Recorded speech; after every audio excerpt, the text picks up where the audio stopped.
Good evening, students. Welcome you all to the official YouTube channel of ज्ञान गुरुकुल सफलता की नई उड़ान। तो जैसा कि कल के लेक्चर में भी मैंने बताया था कि we were away for a while. 2 सितंबर के बाद जो है हमने 26 सितंबर को जो है एक लेक्चर अपलोड करा था। We were revamping this initiative for you and अब हमने क्या कर दिया है, हमने बेसिकली जो स्टैटिक जीके वाला पोर्शन है उसको सेपरेट कर दिया है करंट अफेयर्स वाले पोर्शन से। जहां पर पहले हम कंबाइंड एक वीडियो बनाते थे, अब ये दो अलग अलग वीडियोस आएंगी और हफ्ते में ऑल्टरनेट डेज चलेंगी। तो ट्यूसडेज, थर्सडेज एंड सैटरडेज को स्टैटिक की वीडियो चलेगी। कल हमने थर्सडे को इनिशिएटिव स्टार्ट किया था, कल हमने ओलंपिक्स जो है उसके ऊपर स्टैटिक जितना भी क्वेश्चन आ सकता है, आपका एंशियंट ओलंपिक्स से लेकर मॉडर्न डे ओलंपिक्स तक एंड इंडिया की पार्टिसिपेशन एंड पेरिस 2024 ओलंपिक्स को भी हमने कवर करा है। एंड कल सैटरडे जो है उस कल हम पैरालंपिक्स को कवर करेंगे। तो वैसे ही जो रिमेनिंग डेज हैं आपके मंडे, वेंसडेज एंड फ्राइडेज हम करंट अफेयर्स की वीडियो चलाएंगे। तो मंडे को जो है हम पिछले 2 दिन के करंट अफेयर्स कवर करेंगे, या मंडे को तो राधा 3 दिन हो जाएगा, Saturday Sunday and Monday. Tuesday and Wednesday के वेंसडे को कवर होंगे, थर्सडे एंड फ्राइडे के फ्राइडे को कवर होंगे। सो ऑल्टरनेट डे इनिशिएटिव चलेगा। तो we were just trying to revamp the initiative for you and we were trying to come up with a way जिसमें हम 15 minute में जो है दोनों चीजें कवर अप कर सकें। So we came out with this way. So let us get started with today's lecture. पहली न्यूज, कर्नाटका गवर्नमेंट ने जो है कस्तूरी रंगन कमेटी रिपोर्ट जो है उसको रिजेक्ट कर दिया है। कस्तूरी रंगन कमेटी रिपोर्ट अगर आपको पता होगा तो ये वेस्टर्न घाट्स की जो इकोलॉजिकल सेंसिटिविटी है इन द वेस्टर्न घाट्स उसके ऊपर लिखी गई थी। एंड ये 2012 में सेटअप की गई थी कस्तूरी रंगन जी के under. And it is basically very pivotal for creating a national wild life action plan. और इन्होंने बोला था कि वेस्टर्न घाट्स के जो एरियाज हैं वो इकोलॉजिकली बहुत सेंसिटिव हैं, बायोडाइवर्सिटी रिच है, स्पीशीज रिचनेस बहुत ज़्यादा है, तो हमें इनके साथ ज़्यादा छेड़छाड़ नहीं करनी चाहिए और ह्यूमन इंटरवेंशंस को नहीं आना देना चाहिए, वहाँ पर एंथ्रोपोजेनिक इन्फ्लुएंसेस को कम करना चाहिए। और उन्होंने कमेटी ने ये भी स्ट्रेस किया था कि लोकल कम्युनिटीज को इन्वॉल्व किया जाए एनवायरनमेंट को मैनेज करने के लिए, ताकि एक बैलेंस बनाया जा सके डेवलपमेंट और कंजर्वेशन के बीच में। लेकिन बहुत सारे जो थे डिबेट्स एंड कंट्रोवर्शियल माना गया इस रिपोर्ट को। तो कर्नाटका गवर्नमेंट ने पहले कहा था कि वो इसके ऊपर एक थॉट देंगे, लेकिन अब उन्होंने मना कर दिया है। तो बहुत सारे डिस्ट्रिक्ट्स हैं जैसे शिवमोगा, दक्षिण कन्नड़ एंड उडुपी, उन्होंने स्ट्रांगली अपोज कर दिया इस रिपोर्ट को। वो इस बात से कंसर्न है कि अगर इस रिपोर्ट को लागू कर दिया गया तो आपकी जो पॉपुलेशन है जो अपना लाइवलीहुड इन एरिया से डिराइव करती है, चाहे वो लकड़ी का हो, चाहे वो किसी फॉरेस्ट प्रोड्यूस का हो, चाहे वो अपने एनिमल्स को ग्रेजिंग के लिए लेकर जाने का हो, कुछ भी हो, एम्प्लॉयमेंट किसी भी तरह की एम्प्लॉयमेंट, किसी भी तरह का लाइवलीहुड जो वहां से ले रही है, उन एरिया से ले रही है, वो उनको हार्म करेगा। तो इस वजह से जो है फार्मिंग, बिल्डिंग, ऐसी एक्टिविटीज उन्होंने मना की थी यहाँ पे करने के लिए। तो इसके चलते कर्नाटक गवर्नमेंट ने ये रिपोर्ट रिजेक्ट कर दी है। ध्यान देने वाली बात, कस्तूरी रंगन कमेटी किस चीज के ऊपर बनी थी एंड कौन से साल में बनी थी, राइट। कल की सबसे बड़ी न्यूज, प्रधानमंत्री जी ने जो है 3 परम रुद्र सुपर कंप्यूटर्स लॉन्च करे हैं इंडिया में, और उसके साथ साथ एक हाई परफॉर्मेंस कंप्यूटिंग सिस्टम भी लॉन्च करा है। ये 3 कंप्यूटर्स जीएमआरटी पुणे में, आईयूएसी दिल्ली में and SN Bose centre Kolkata में जो है लगाए गए हैं under the national super computing mission, जो कि 2015 में लॉन्च किया गया था, ताकि इंडिया की कैपेबिलिटी जो है कॉम्प्लेक्स कैलकुलेशंस और एडवांस साइंटिफिक रिसर्च करने की उसको प्रमोट किया जा सके, डेटा साइंस जो है उसको लेकर एक सीरियस एफर्ट पुट किया जा सके, राइट। एंड जो HPC high performance computing system है वो IITM में जो है लगाया गया है। It will improve the ability of IITM and NCMRWF, जो कि national centre for medium range weather forecasting है, कि वो उसकी जो एबिलिटी है प्रिडिक्ट करने की, वेदर और क्लाइमेट रिसर्च से रिलेटेड डेटा प्रिडिक्ट करने की, उसको इम्प्रूव करने के लिए लगाया गया है। डिजास्टर मैनेजमेंट में हेल्प करेगा और पब्लिक सेफ्टी इंश्योर करने में हेल्प करेगा। 1 in 3 children affected by myopia surge। Myopia क्या होता है? मायोपिया को नियर साइटेडनेस या शॉर्ट साइटेडनेस भी बोला जाता है, जब दूर की चीज नहीं दिखाई देती, कहते हैं ना दूर की नजर कमजोर है, तो साइंटिफिक टर्म्स में उसको मायोपिया कहा जाता है। एंड रिपोर्ट, एक रिसर्च ने बताया है कि 3 में से 1 बच्चे को मायोपिया है, मुझे भी है, बचपन से ही हो गया था। तो मेन रीज़न क्या है कि हम कम टाइम बाहर स्पेंड करते हैं, ज़्यादा टाइम अपनी स्क्रीन्स पर देखते रहते हैं, किताबों में घुस के पढ़ते हैं। और कोविड 19 के दौरान जब बाहर जाना बच्चों का स्पेशली मना था, घर में ही रहते थे सारे, तो उसके दौरान ये ज़्यादा देखने को मिला है। तो मायोपिया होता कैसा है कि आपका जो आई बॉल है ना, आई बॉल, वो या तो बहुत लंबा हो जाता है, या फिर उसका जो कॉर्निया है, कॉर्निया होता है आई का जो फ्रंट वाला हिस्सा होता है, ये बहुत ज्यादा बल्ज हो जाता है, ताकि आपके लेंस में जो है डिफेक्ट आना स्टार्ट हो जाता है, दूर का आपको दिखाई नहीं देता। तो मायोपिया होने से बेसिकली क्या होता है, बहुत सारी सीरियस आई प्रॉब्लम्स और हो सकती हैं, जैसे रेटिनल डिटैचमेंट या ग्लाउकोमा।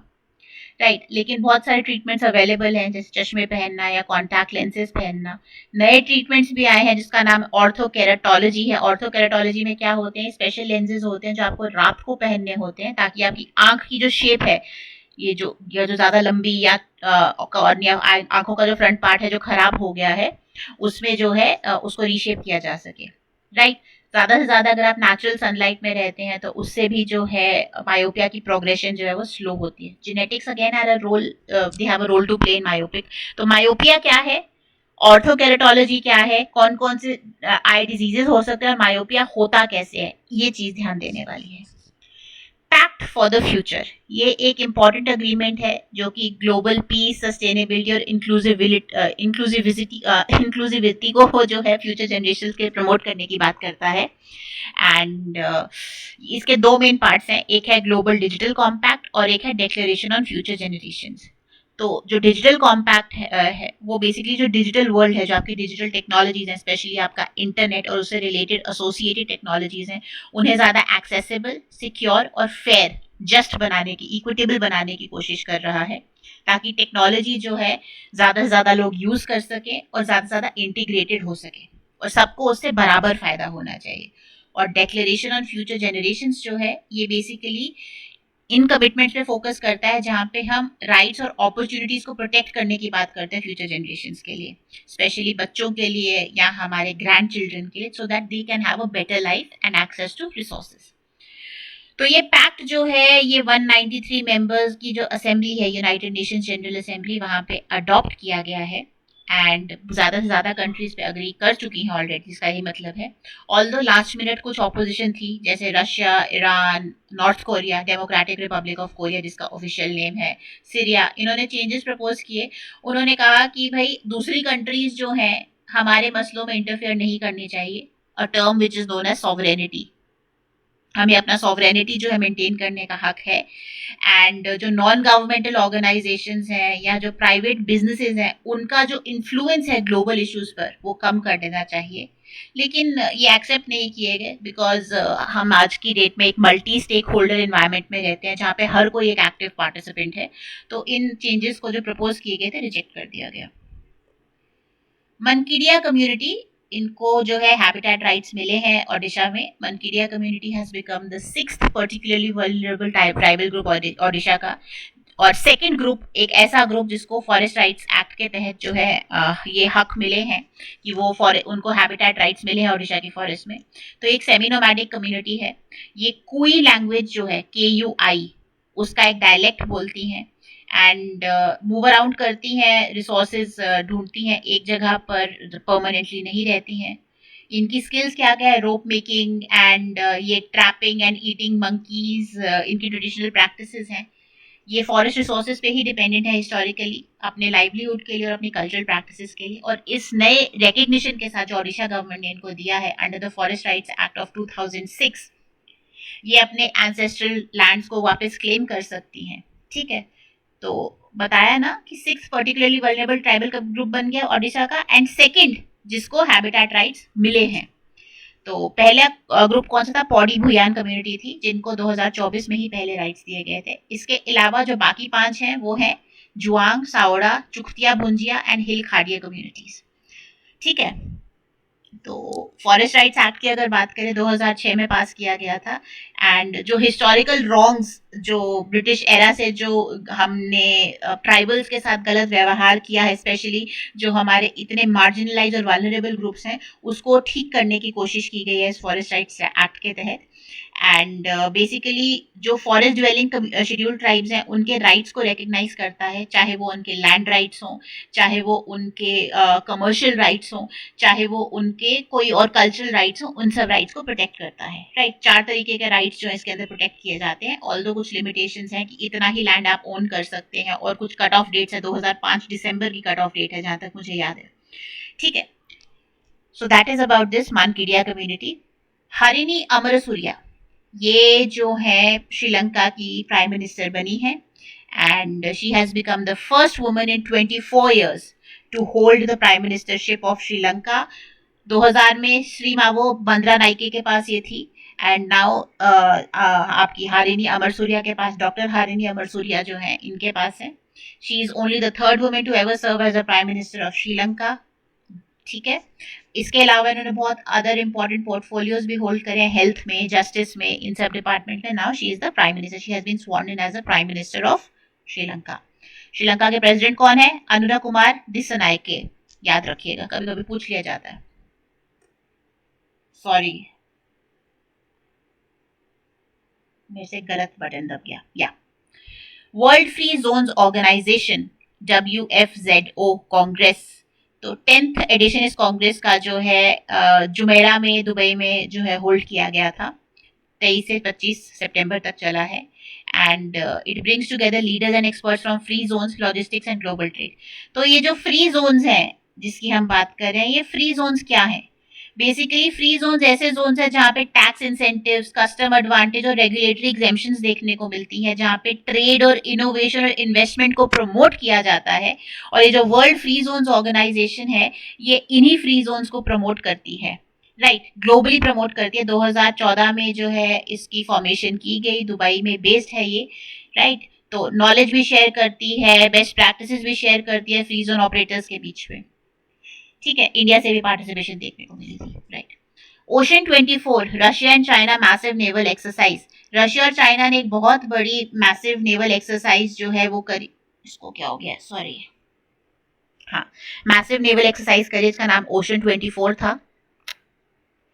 सी ऑफ जापान में ये एक्सरसाइज, जस्ट अ मोमेंट, अच्छा इसलिए, हाँ, सी ऑफ जापान में ये एक्सरसाइज करी गई थी। मिलिट्री कोलैबोरेशन है, एंड ये दोनों नेशंस जो है अपनी मिलिट्री माइट दिखाना चाह रहे थे। अगर आपको पता हो, जो हमारा एशिया पैसिफिक जोन हो गया है, ये अब एक वॉर जोन की तरह हो गया है। चाइना अपना साउथ चाइना सी डिस्प्यूट चल रहा है, चाइना का मिलिटराइजेशन कर रहा है, इसकी स्ट्रिंग ऑफ पर्ल्स पॉलिसी है, जिसमें ये आपका ओशन रूट से भी और लैंड रूट से भी, लैंड रूट्स पे जो इसका one belt one road initiative है, जहाँ पे वो silk route, old silk route के रिवाइवल की बात करता है। तो इसके थ्रू चाइना अपनी जो है प्रेजेंस जो है as a global political leader बहुत अग्रेसिव तरीके से उस प्रेजेंस को बढ़ा रहा है। तो उसे काउंटर करने के लिए यूएस की जो प्रेजेंस है इन एरियाज में बढ़ गई। हमारा एक क्वाड इनिशिएटिव आ गया, US, India, Japan and Australia के साथ, जो इस एरिया में पीस और इन सब चीजों को प्रमोट करता है। तो उसी चीज के काउंटर में अब रशिया और चाइना का, चलो हम भी अपनी मिलिट्री माइट तुम्हें दिखाते हैं, हम ओशन 24 करवाएंगे।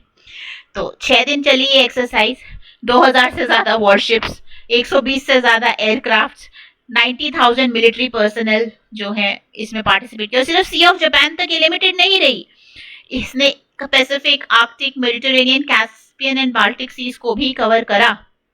तो ये देख सकते हैं हम शायद वर्ल्ड वॉर 3 की तरफ जो है प्रोग्रेस कर रहे हैं, जो हालात हमारे चलते जा रहे हैं। Right, okay, next. Controller and auditor general of India Girish Chandra Murmu ji, उनको जो है ASOSAI का चेयरमैन बना दिया गया है for the period of 2024-27। Murmu ji का नाम कहाँ सुना है? He was a lieutenant governor of the union territory of Jammu and Kashmir. उनको यहाँ से ट्रांसफर कर दिया गया था, and now he is currently the CAG of India. तो ASOSAI क्या है? ये बेसिकली एशिया में जितनी आपकी ऑडिट इंस्टीट्यूशंस हैं उसकी जो है सुप्रीम ऑडिट इंस्टीट्यूशंस है। तो 48 आपकी जो ऑडिट इंस्टीट्यूशंस हैं उसका ये ग्रुप है, and it works on improving कि गवर्नमेंट्स अपने ऑडिट को, पब्लिक स्पेंडिंग को, ट्रांसपेरेंसी और अकाउंटेबिलिटी को कैसे बढ़ा सकती है, राइट। तो 16th मीटिंग में जो है मुर्मू जी को जो है इलेक्ट कर दिया गया इसका चेयरमैन। और अगर सीएजी की बात की जाए, ये कॉन्स्टिट्यूशनल पोस्ट है, इसको वॉच डॉग भी बोला जाता है of government spending.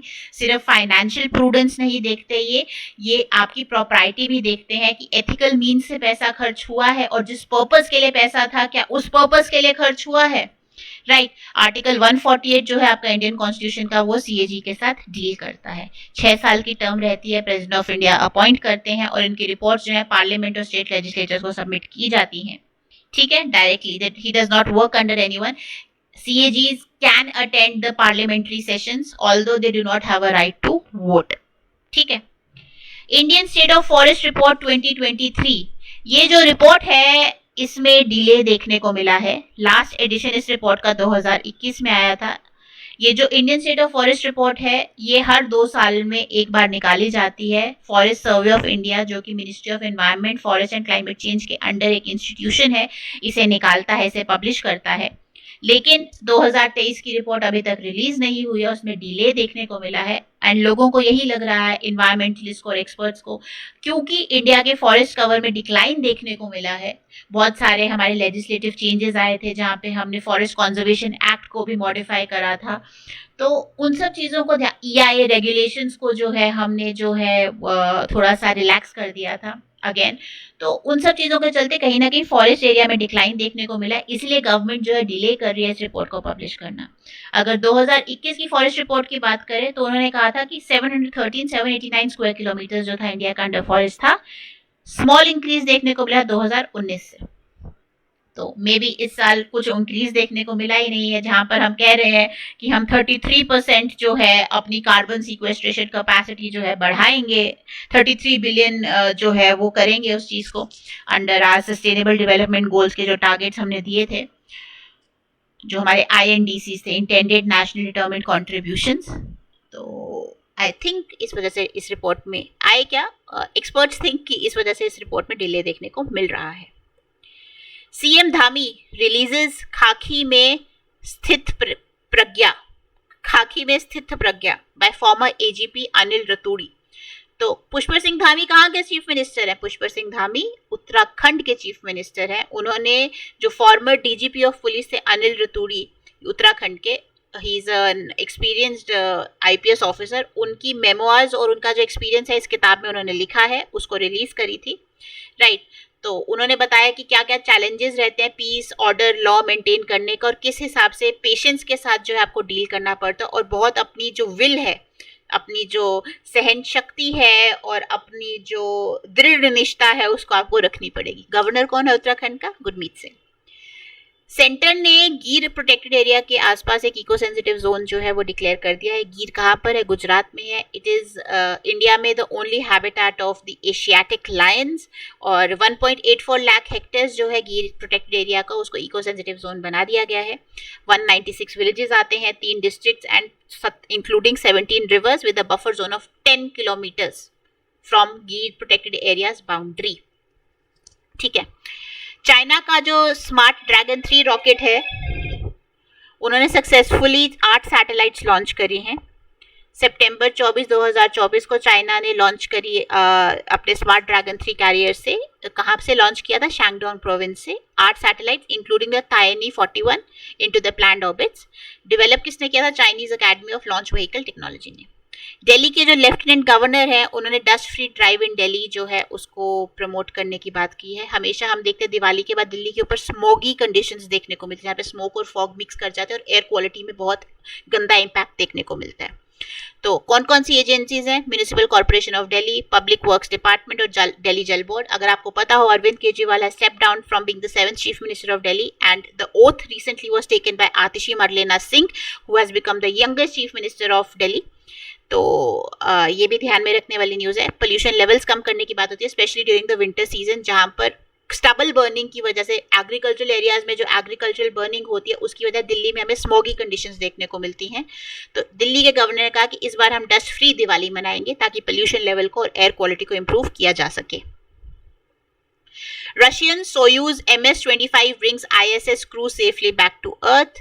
Soyuz MS-25 एक स्पेसक्राफ्ट है जो कजाकिस्तान के पास जाकर लैंड हुआ है. उसने 2 रशियन कॉस्मोनॉट्स को और एक नासा के एस्ट्रोनॉट को इंटरनेशनल स्पेस स्टेशन से वापस लेकर आया है. ओलेग कोनोनेंको, निकोलाई चुब जो है उन्होंने 374 डे का मिशन कंप्लीट किया है ISS पर, राइट. और नासा की ट्रेसी डायसन जो है 184 डेज के बाद आई है. अगर हम नासा के एडमिनिस्ट्रेटर की बात करें तो 14th NASA administrator centre bill Nelson, headquarters का है नासा के वॉशिंगटन DC. डेविड विलर जो कि साउथ अफ्रीका के प्लेयर हैं, he has become the 6th player to play 500 T20 matches. पहले 5 प्लेयर्स कौन थे उनका नाम यहाँ पर दिया गया है, right. Pollard, Bravo, Malik, Narine and Andre Russell. AFSPA, Armed Forces Special Protection Act has been extended in parts of Nagaland and Arunachal Pradesh. 8 districts Nagaland की और 3 जो है अरुणाचल प्रदेश की. 6 महीने के लिए उनमें जो AFSPA लगा दिया गया है सेक्शन 3 के तहत AFSPA एक्ट के, राइट. AFSPA क्या है? बेसिकली सिक्योरिटी फोर्सेस को पावर दी जाती है कि वो किसी भी इंडिविजुअल को अरेस्ट कर सकते हैं और बिना किसी वारंट के अरेस्ट कर सकते हैं, और सिर्फ अरेस्ट नहीं कर सकते, सर्चेस भी कंडक्ट करवा सकते हैं बिना किसी वारंट के. Kamal Chawla wins gold at IBSF world 6 red championship. तो इंडियन वेटरन जो है कमल चावला, उनका पहला IBSF वर्ल्ड 6 रेड टाइटल जो चैंपियनशिप, उन्होंने पाकिस्तान को हराकर जो है मंगोलिया में ये जीता है. बाकी इंडिया के 3 और ब्रॉन्ज मेडल्स आए हैं, मलकीत सिंह, विद्या पिलाई एंड कीर्तना पांडियान के, ठीक है. ऑल्दो विद्या जो है Vidya Pillai, she was unable to defend her title. She lost to Hong Kong's Ng On यी इन द सेमीफाइनल्स बाय 2-4. तो ब्रॉन्ज मेडल आया है विद्या पिलाई का भी. मिनरल सिक्योरिटी फाइनेंस नेटवर्क, ये बेसिकली इनिशिएटिव किसका है? मिनरल सिक्योरिटी पार्टनरशिप का है, ताकि ग्लोबल मिनरल सप्लाई चेन्स को सिक्योर किया जा सके. कोऑपरेशन को, इंफॉर्मेशन एक्सचेंज को और को फाइनेंसिंग को प्रमोट करता है इंडिया पैसिफिक एंड यूरोप में. 13 मेंबर कंट्रीज हैं, USA, ऑस्ट्रेलिया, कनाडा, इंडिया और बाकी यूरोपियन कमीशन है. सिग्निफिकेंस क्या है इंडिया के लिए? इंडिया की जो मिनरल बेस है, specially Argentina, Chile, Australia, Africa और कजाकिस्तान से, उसको डाइवर्सिफाई करता है, स्पेशली लिथियम और इन सब चीज़ों का रिजर्व जिसमें इंडिया के पास कम वो है, अपनी सेमीकंडक्टर इंडस्ट्री के लिए प्रमोट करता है. Global aerospace summit launch in Abu Dhabi. 7th edition जो है ग्लोबल एरोस्पेस समिट का, वो अबू धाबी में लॉन्च कर दिया गया है सितंबर 25 से 26 तक. And it will focus on sustainability, youth engagement and innovation in aerospace. Event क्या शोकेस करता है? स्टार्टअप इनोवेशंस को शोकेस कर रहा है बहुत सारे फील्ड्स में, एंड कि किस तरह से स्पेस इकोनॉमी जो है वो ग्रो कर रही है और 2035 तक 1.8 ट्रिलियन का एक सेक्टर बन जाएगी. B Vanlalvawna appointed as Indian ambassador to Cambodia. ये किंगडम ऑफ कंबोडिया के अगले इंडियन एम्बेसडर रहेंगे. ये 1998 कार्ड बैच के एक फॉरेन सर्विसेज के ऑफिसर हैं. प्राइम मिनिस्टर कौन है कंबोडिया का? Hun Manet. President Hun Sen. Capital Phnom Penh. Currency Cambodian riel. ये रिपीट हो गया, sorry. Next, IDB and UNDP collaborate to boost climate data in Latin America and Caribbean. ये जो agreement है, ये IDB को जो है IDB एक्सेस देता है कि वो फाइनेंस कर सके सिस्टमैटिक ऑब्जर्वेशन फाइनेंसिंग फैसिलिटी के थ्रू. एक फंडिंग मैकेनिज्म है जो कि 2021 में WMO, UNDP और UNEP ने बनाया था, SOFF. तो SOFF का क्या फोकस है? Weather forecast, early warning systems, climate information systems को जो है इम्प्रूव करना, और जो सिग्निफिकेंट डेटा गैप्स हैं स्पेशली डेवलपिंग और लीस्ट डेवलप्ड कंट्रीज में और स्मॉल आइलैंड डेवलपिंग स्टेट्स में, उसे प्रमोट करना. IDB जो है, it is dedicated to improving lives across Latin America and the Caribbean. ये इनोवेटिव सोल्यूशंस देता है सस्टेनेबल डेवलपमेंट के लिए, राइट. और जो UN का multi partner trust fund office है जो कि UNDP में होस्ट किया गया है, it specialises in pooled funding instruments. It has administered till date $19 billion in funds 130 countries में, एंड ग्लोबल डेवलपमेंट प्रैक्टिसेस को सपोर्ट करता है. साथ ही साथ ये कहता है कि हमें SDGs को अचीव करना है, so it works towards that. Dwayne Bravo, he has announced retirement from all form of cricket. He sustained a groin injury recently, and उसके बाद उन्होंने कोई भी ओवर जो है उस मैच में जो है फेंका नहीं, बॉलिंग नहीं करी. तो he has announced his retirement. He was actually playing in Caribbean Premier League. ये वेस्ट इंडीज के एक बहुत अच्छे बॉलर हैं and now he will be mentor in franchise cricket. Malaysia में एक स्टेडियम है शाह आलम स्टेडियम, उसको डिमोलिश कर दिया गया है। It had a seating capacity of 80,372। Safety concerns थे एंड इसकी वजह से इसको अनफिट फॉर यूज बोल दिया गया था। 1994 में बनाया गया था एंड फुटबॉल मैचेस यहाँ पर होते थे, लेकिन ग्लोबली रिनाउंड कॉन्सर्ट्स भी यहाँ पर होस्ट किए जाते थे। तो शाह आलम स्टेडियम कहाँ पर था? मलेशिया में, which has been demolished now. India joins leadership of global anti corruption alliance.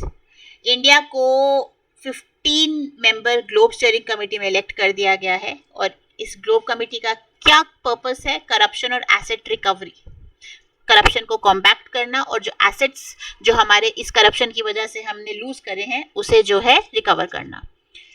ये डिसीजन जो है ये बेसिकली बीजिंग में एक सेशन हुआ है, वहां पर लिया गया है, राइट।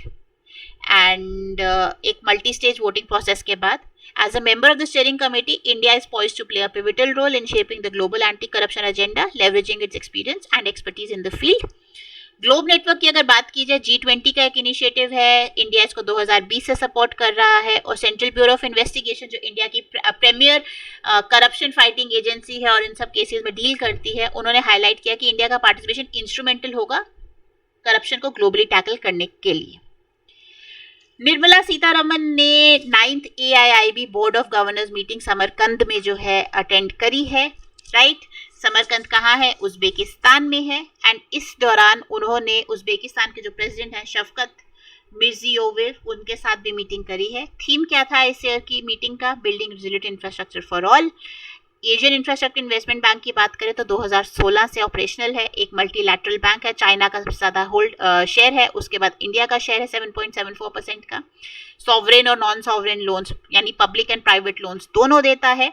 सॉवरेन लोन्स को गवर्नमेंट गारंटी करती है और non sovereign loans private sector की तरफ डायरेक्टेड हैं।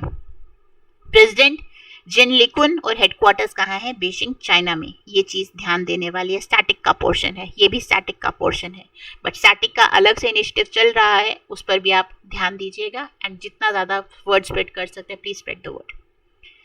Okay, India to host world telecommunication standardisation assembly WTSA in Delhi. India के लिए एक हिस्टोरिक मोमेंट है कि एक सिग्निफिकेंट मार्क है टेलीकम्युनिकेशन सेक्टर के लिए कि इंडिया WTSA होल्ड करा दिल्ली में अक्टूबर 15 से 24 तक। And it will be the first time कि एक ऐसी पिविटल इंटरनेशनल टेलीकम्युनिकेशंस यूनियन जो कि यूएन का एक बॉडी है, यूनियन की एक स्पेशलाइज्ड बॉडी है, उसकी कॉन्फ्रेंस को होल्ड किया जा रहा है एशिया में। 190 से ज़्यादा नेशंस जो है यहाँ पे एकत्रित होंगे and they will talk about the global telecom industry and India का क्या रोल है उस ग्लोबल टेलीकॉम इंडस्ट्री में। WTSA की बात की जाए, वर्ल्ड टेलीकम्युनिकेशन स्टैंडर्डाइजेशन असेंबली की बात की जाए तो ये एक क्वाड्रेनियल इवेंट है, 4 साल में एक बार आने वाला इवेंट है, एक गवर्निंग कॉन्फ्रेंस है ITU के लिए, right. And it is one of the 3 world conferences organized by ITU and entity within the United Nation system, बताया था मैंने यहाँ पर, ठीक है। Union minister Shri Jyotiraditya Scindia inaugurates 5G open RAN testing lab at C. Bangalore. Bangalore में centre for development of telematics है, वहां पे इन्होंने 5G open radio access network की टेस्टिंग लैब जो है इनॉग्रेट करी है। इस लैब में किस तरह से 5G इकोसिस्टम को इंटीग्रेट किया जाए core areas, access, transport, cloud, orchestration और सिक्योरिटी में, उसके ऊपर रिसर्च एंड डेवलपमेंट की जाएगी। Deepak C Mehta who is the MD and CEO of Deepak Nitrite, एक केमिकल इंडस्ट्री है Deepak Nitrite group of industries जो सिर्फ नाइट्रोजन बेस्ड कंपाउंड्स में नहीं बट फिनॉल्स एंड आपके organic aromatic compounds and paints and dyes में भी डील करते हैं। बहुत डाइवर्सिफाइड पोर्टफोलियो है इनका। तो इनको जो है ICC life time achievement award मिला है 2023 के लिए and it has been awarded by the Indian Chemical Council at the 59th ICC Annual Awards function in Mumbai. Deepak C. Mehta, who is the chairman and MD of Deepak Nitrite Limited, a chemical industry. Vice President of India inaugurates 83rd Foundation Day celebrations of Council of Scientific and Industrial Research CSIR. CSIR की club Jammu में भी है, क्या नाम है उसका जल्दी से कमेंट सेक्शन में बताओ। तो वाइस प्रेसिडेंट कौन है? जगदीप धनखड़। उन्होंने CSIR का रोल जो है रिसर्च और डेवलपमेंट में, उसको सिग्निफाई और हाईलाइट करते हुए जो है 83rd जो फाउंडेशन डे है CSIR का, उसको एड्रेस करा न्यू दिल्ली में। CSIR की बात की जाए तो इंडिया की largest research and development organisation है, पैन इंडिया प्रेजेंस है, network of 37 national laboratories, 39 outreach centres and 3 innovation complex and 5 units. तो उन नेशनल लेबोरेटरीज में से एक नेशनल लेबोरेटरी जम्मू में भी है। कहाँ पर है, जल्दी से कमेंट सेक्शन में किस किस को पता है। हेडक्वार्टर्स न्यू दिल्ली में है, बनाई गई कब थी, सितंबर 1942 में, और फंड कौन करता है, ministry of science and technology, और एक ऑटोनॉमस बॉडी है under the societies registration act of 1860।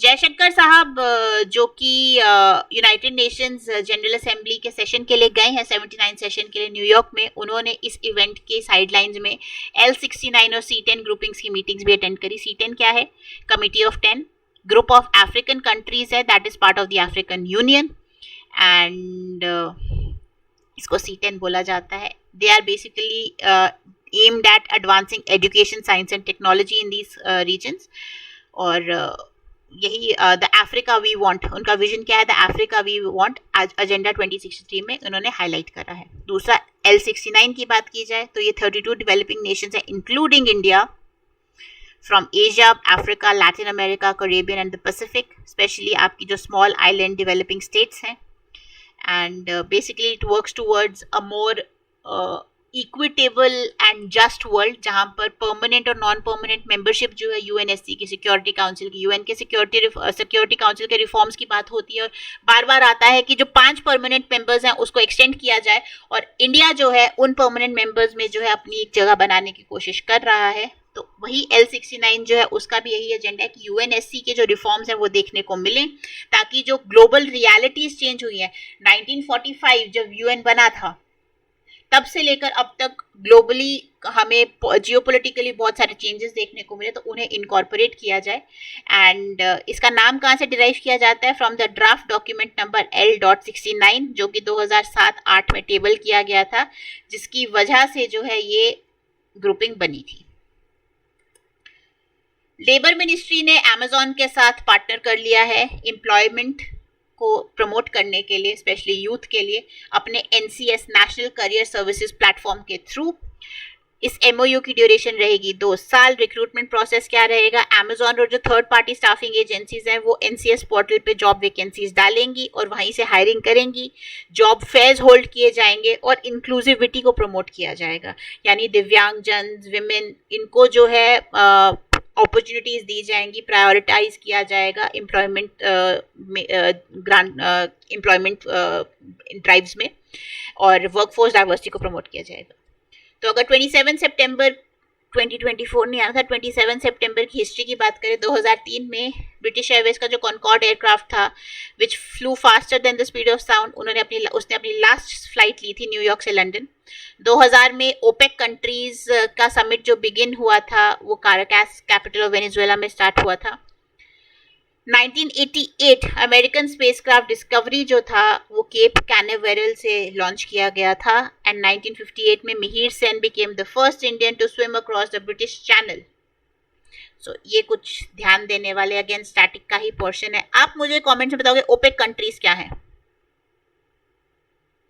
Full form बता देती, organisation for petroleum exporting countries.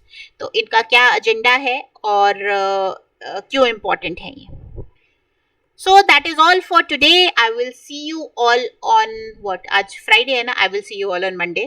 तो तब तक जो है आप जो है अपनी कुर्सी की पेटी बांध लीजिए, अपनी तैयारी तेज कर लीजिए, सरकार बनने वाली है, इलेक्शंस खत्म होने वाले हैं, एंड जैसे ही सरकार बनेगी रिक्रूटमेंट और ये जो एम्प्लॉयमेंट वाली जो आपकी जितनी भी रिक्रूटमेंट पेंडिंग है ये सब फास्ट ट्रैक कर दी जाएंगी, राइट। एंड रिस्पॉन्सिबल गवर्नमेंट आने वाली है, अपना वोट जो है बहुत ध्यान से जो है उसको इस्तेमाल करिए। बाकी किसी भी डाउट के लिए नीचे कमेंट कर सकते हैं, और you can reach out to us on a number, या फिर आप वॉक इन भी ले सकते हैं हमारे इंस्टीट्यूट में, एड्रेस नीचे दिया गया है। So I will see you all on Monday with another lecture of current affairs. कल मिल रहे हैं, कल स्टैटिक जीके वाले पोर्शन के साथ मिलेंगे। चैनल पर 2 प्लेलिस्ट क्रिएट कर दी गई है, एक करंट अफेयर्स की तो पहले से ही थी, स्टैटिक जीके की भी करंट जो है प्लेलिस्ट बना दी गई है। तो डू एक्सेस दैट, अपनी प्रेपरेशन जो है तेज कर लीजिए, बिकॉज अब जो है रिक्रूटमेंट्स नहीं रुकने वाले, फास्ट ट्रैक होंगी रिक्रूटमेंट सबकी सब, ठीक है। तो happy learning, happy studying, have a good evening. Do not forget to like, share, comment and subscribe to the channel. अपने आसपास वालों के साथ, अपने दोस्तों के साथ, फैमिलीज का प्लीज प्लीज प्लीज शेयर करिए. And I will see you all tomorrow. Bye, take care, happy learning.